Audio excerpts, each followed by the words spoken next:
కాంగ్రెస్ పార్టీలో ఎప్పుడు చూసినా గ్రూప్ రాజకీయాలు నడుస్తుంటాయి. ఎప్పుడూ ఒక తాటి మీద ఎవరు నడవరు అనుకుంటుంటారు చాలామంది.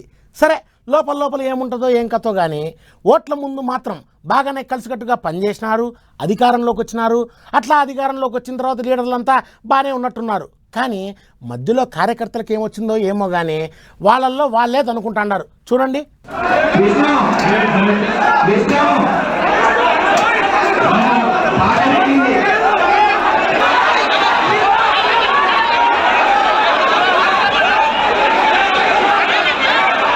పోషమ్మ పోత పెడితే మషమ్మ మాయం చేసినట్టే ఉన్నది కదా కథ. కడుపులు ఎన్ని ఉన్నా రాష్ట్రంలో ఉన్న పెద్ద పెద్ద లీడర్లంతా మీదికి కలిసి కట్టుకున్నట్టే ఉంటుంటారు, చేతుల చేసి తిరుగుతున్నారు. కానీ ఊళ్ళల్లో ఉండేటి కార్యకర్తలు మాత్రం అట్ట కాదు, చీటికి మాటికి కాలు దూవుతున్నారు, కాదంటే కై అని తీస్తున్నారు.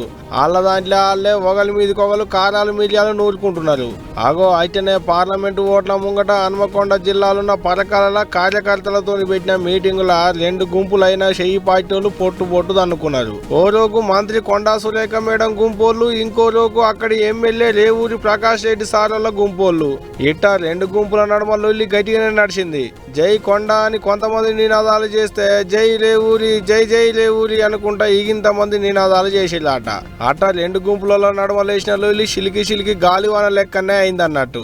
అగో చూడూరి వాళ్ళు అటు నుంచి నూక, వీళ్ళు ఇటు నుంచి నూక, గట్టిగానే నడిచింది లొల్లి. స్టేజ్ కింద కార్యకర్తలు దన్నుకుంటుంటే స్టేజ్ మీద ఉన్న ఎమ్మెల్యే సార్ మాత్రం మైక్ పట్టుకొని సినిమా చూసినట్టే చూసిండు. ఇక ఇదిట్టుంటే ఈ లొల్లిలో మంత్రి మేడం వర్గంలో ఉండేటి గంజి విష్ణుని పోలీసు వాళ్ళు పట్టుకపోయిలాట. కావాలనే అరెస్ట్ చేసేరు, ఎమ్మట్లనే ఇడవాలని ఆయన ఎంబడి తిరిగేటోళ్ళు రోడ్డు మీద కూర్చొని ధర్నాలు చేసేరు. ఇట్ట పోలీసు వాళ్లకు షెయి పార్టీ వాళ్లకు నడమ జరంతసేపు లొల్లి కూడా నడిచింది. ఇంకో దిక్కు మండే కొరకాసు మీద నిప్పు రవ్వలేసినట్టే ఈ లొల్లి మొత్తానికి కారణం విష్ణునే అని పార్టీకించి సస్పెండ్ చేసిండు అక్కడి ఎమ్మెల్యే సారు. ఇట్ట వాళ్ళ దాంట్లో వాళ్ళే అనుకుంటున్నారు, వాళ్ళ దాంట్లో వాళ్ళే గుద్దుకుంటున్నారు. పెద్ద పెద్ద లీడర్లే కలుసుకుంటున్నో కలిసి ఉంటున్నారు. కానీ కార్యకర్తలు అట్ట కాదు, ఒకరు కష్టం అంటే ఇంకొకరు బుస్సు అంటారు అన్నట్టే తయారయ్యారు అనుకుంటూ అటకి ముచ్చటరికైన వాళ్ళు. మరి చూడాలకి పంచాది ఓట్ల నాడికల్లా ఇంకెంత దూరం పోతుంది ఏంది కథ అనేదిగా.